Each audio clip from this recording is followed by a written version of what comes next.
Hi folks, Martin Butler here again with another t-shirt transfer video here. This is just a little quick one here. We just got this order coming from, again, a local person. We get a lot of local trade. People get word of mouth through Facebook, so good place to advertise your little business if you've got one, or call it a hobby if you're starting off as a hobby and let it slowly pick up momentum. Anyway, I digress. Now this is for someone who's got their own logo. They've actually had it created by the looks of it. So all that we've got to do is to transfer the logo onto their garment of choice.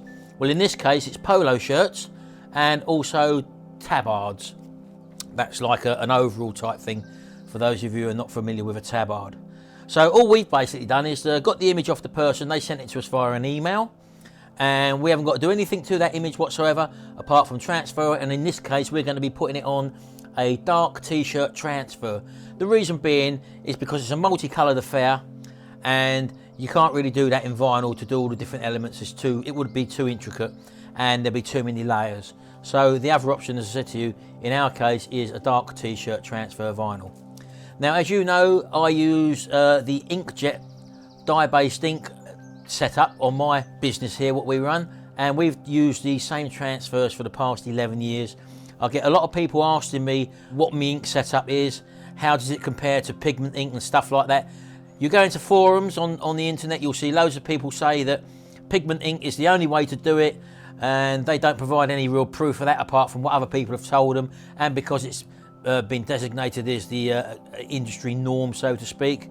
But as I said, we've been doing this for, we're in our 11th year now, using exactly the same inks, in exactly the same type of inkjet printers, and that is using dye-based inks on the certain transfer papers that we use. And a lot of people say that no matter what they've tried, their images crack, their images peel and fade after 1 or 2 washes.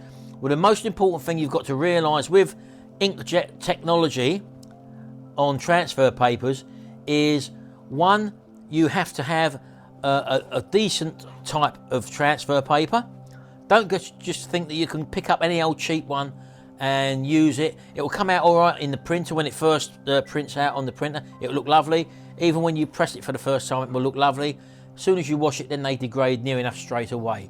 Those ones are basically designed for one-off events. For example, if you're going to maybe a rally or a demonstration or a show or a stag night hen do, whatever, where you only want it for a short period of time and it doesn't really matter, but you want to put some sort of image on. They're okay for that sort of thing, them cheap transfer papers. But to have longevity, as I've shown in all my other videos with the dark t-shirt transfers, you need a quality transfer paper, and you also need to be able to have a heat press to provide the pressure and heat, constant heat duration over the whole application of your job in one go. And you don't get that with the iron-on type. So if you're thinking that you're going to start a business using iron-on heat transfers with a domestic iron, and you're using the cheapest transfer papers that you can find because you're a bit limited on budget, then there's no way you're going to be able to start a business in the t-shirt transfer printing game with those sort of materials. You need a decent heat press, you need the right inks, you need the right transfer papers. It's as simple as that. So anyway, with that said, I've just pulled the image off of our email, put it on our desktop. I've opened up Cameo Silhouette software, and all I've done is click on, let me show you what I've clicked on. I clicked on File, and now normally you'd think you'd click on Open, but in this case I haven't. I've clicked on File, you click on Merge, and then you find the image on your computer. Mine's on the desktop, and there it is there, for example. And then I've clicked on that, and then click OK. I'm not going to do it because I've already done this. And then what happens is that image opens up on your page, and all I've basically done there, once the image is in, I've sized it by just bringing it in and out till I found its size. Don't forget there was only one image on here. Once I've done that, you then right click on it and then click copy, and then somewhere else on the page click again, copy, and then click paste. And that, then I've done that 4 times, and that gave me my 4 images on the page. So that's how I got the 4 images on the page. I then went up to my trace outline window, which is the little square blue box with the yellow border. Once you click on that, you're then given an opportunity to select the trace area by clicking on that there. That then means that you can draw a box around by holding your left mouse button down and then dragging, and that will open a box up around all these things there. And you'll find that all the outlines will actually highlight in yellow border. Once you do that, you then come over here and you click the trace. It's not highlighted at the moment because I've not done this. You just click the trace the outer edge. And what you're left with is a red line just going around the boxes there. And if I just move one to the side, you can see, hold on. And if I just move one of my boxes away, out of the way, as you can you see I've just got the square line, that's the cut line around the box. Now for me to put that back in the right place, I'll just go up to the edit window and then undo move shape, and then it goes straight back into where it was. So I've done that, and I've got me 4 cut lines. I've got me 4 images on there, all the same, on an A4 sheet of paper, and I chose that up there where it says load design page settings. And as you can see there, I chose an A4 sheet of paper because my transfer paper is A4 in size. And the cutting mat down there, I've used the Cameo 12x12 cutting mat because that's the size cutting mat which I've got there. So what you're left with there is my A4 sheet of paper sitting on the Cameo cutting mat. If I just centralise that a little bit, you can see exactly what I mean. There we go. So there's the cutting mat. And when I stick my A4 transfer paper and I stick it in that position on there, as you can see, there's the little arrow at the top, same as the arrow on that one. And I'm going to do that now. And then the registration marks, which are here around the page, are set using the registration mark tool, which is up there. We come over to our printer. This is the image printed out on our transfer paper. And as you can probably see there, I don't know if you can get proper detail of that, our dye-based inks are very, very vivid. As I say, we haven't created this image, but this is our customer's image. And for a breast logo, we've basically sized it to just under 3 inches, near enough a 3 inches square diameter. So that will go on a sort of a breast logo area. We're happy with that size. We've held it up and we think it's the right size, near enough for the image. So we're going to now just put this on our backing paper and we'll cut it out on our craft cutter. So to do this sort of image on screen printing, for example, because a lot of people ask me to compare our transfer papers with screen printing. Well, there is no comparison really, as I've mentioned many times before. If you had to create something like this for as a screen print, or even with the plastisol transfers which you can buy, you're looking at, well, let's just go through roughly how many colours we've got. We've got 1, 2, 3, 4, 5, 6, 7 colours there, near enough. And if you was just doing one t-shirt, or even this 4 as we're doing here, to create a 7 colour screen, or you'd have to have 7 individual screens, which is a lot of messing about to provide just that one image. And then you've got to have the facility to apply each different layer in exactly the same spot on the same image so that you can build up the colours. And that is impractical for a one garment, like a £12.50 or £15 t-shirt, for example, or £15 garment. You couldn't do it. You couldn't realistically do it. You could never start a business. With the transfer papers, like I'm doing here, the ink we use, as I say, this is our dye-based ink, and it's been proven longevity, providing that you wash at 40 degrees.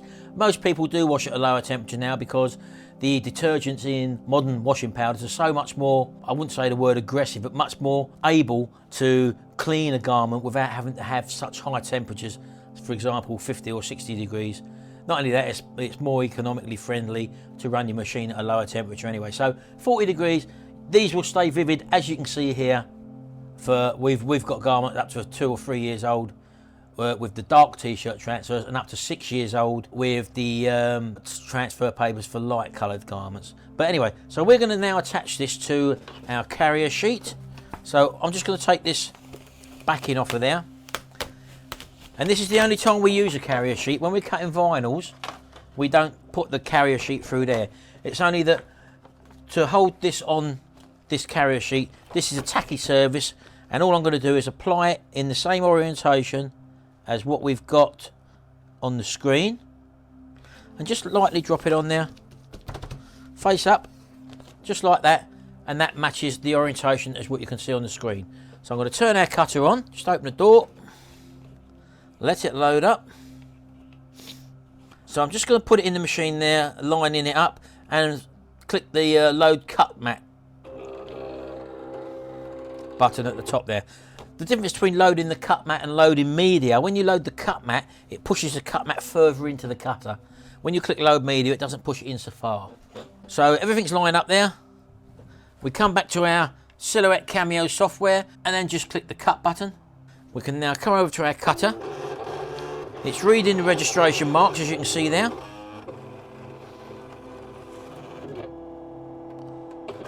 There's 3 in total with this one that I use.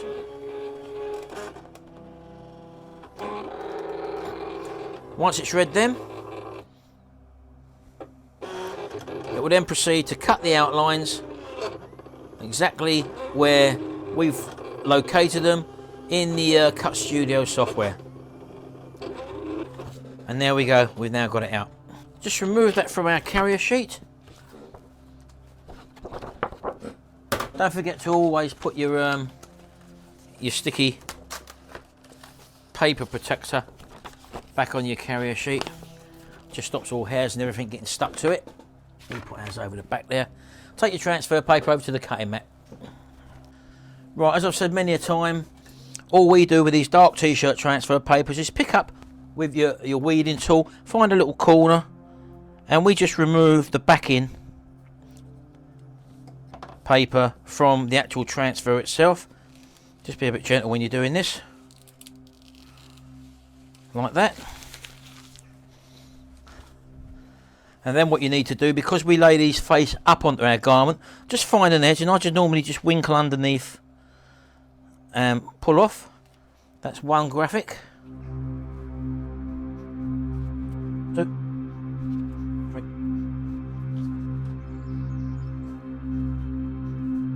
Right, until you're left with your 4 individual images ready to press. Now we're going to do our first one on a tabard, so let's just show you that.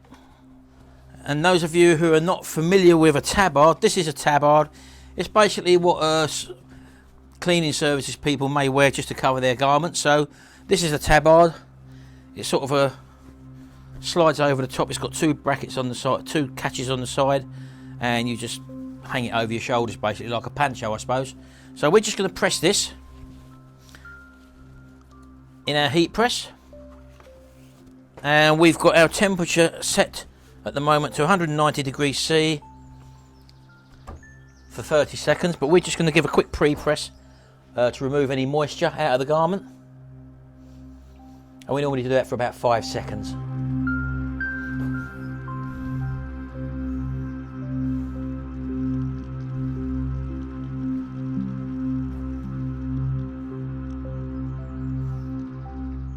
Like that. And again, it's a matter of lining these things up. Let's just put our transfers over here for the minute out of the way, and I'll lay the tabard down again on my checkered thing. Now we've just got hold of this thing. This is called a Logo It. We're giving it a go, and all you basically do, it's got a little hole in the corner there, which you're supposed to line up with the centre of a collar, like that for example, and it's got straight lines on it, and from there you can basically record where you locate the actual graphic on the t-shirt, and you can either write it down or put it on a notepad document for you to store, so that if you go to print another one for this company in the future, you've just got to know that you've fixed the label, say 4 down, 3 across or whatever. So we'll just put this on here first of all to find out where probably the best place is to locate it. If I show you what we've done here, we've got this little dot in the centre of our actual garment. So once you've located the centre, which 9 times out of 10 is going to be in the middle of any label you've got there. So that's normally the centre. Image underneath where you think it's going to go. And I've got that here, that sort of, if you look down there like that, the bottom line is 5, so 5 inches across by 3.5 inches that way. So I would write that down, 5 by 3.5, and just tip it forward, bring it out of the way, and then you can visually look at it and find out whether you think it's in the right location, if not or not. So I'm happy with that. I think that looks okay there. So all I'm going to do is get my heat tape here and just have a couple of little bits to hold this down. Now all I will say with the heat tape, once you've actually applied the heat tape, you can't take it off. It's a one hit wonder. If I took that off now, it would lift the actual ink off of the page and the graphics will be ruined. So make sure you put it in the right place. Right, okay then. So we pull that off of there. Just remove that. Let's take it over to our desk. Very, very hot there. And then take off our transfer, a little bit of adhesive, which shouldn't affect it at all. There's our t-shirt transfer. Can you see that? Close enough. Can I get you any closer? Yeah, that's probably about the best I can get you there. So that's it. Job done. So as you can see there, that's our dark t-shirt transfer on a work garment there for someone. And providing they wash it at 40 degrees and not above, everything's going to be fine with that, and it won't come off and it won't peel, crack or fade at them temperatures. So I'm just going to carry on now, do the rest of these, and I'll see you again in the next video. Until then, bye for now.